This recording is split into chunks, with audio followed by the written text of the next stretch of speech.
hakuna kuungana nokuda kwenyu, asina kaungana nokuda kwaMwari. Mwari vaiziva kuti kune munhu achauya achataura, ini ndafara kufarisisa nokuti ndauya ndikaona vana veZimbabwe, ndauya ndaona maziyo zvikuru sei.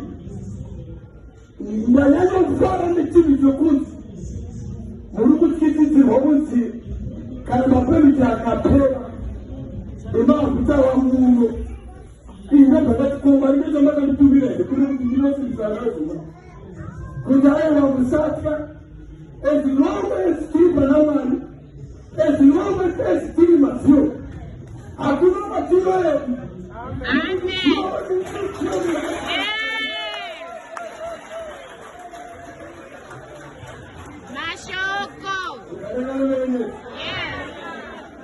Mwari anokutende varume hapana chisina zvake.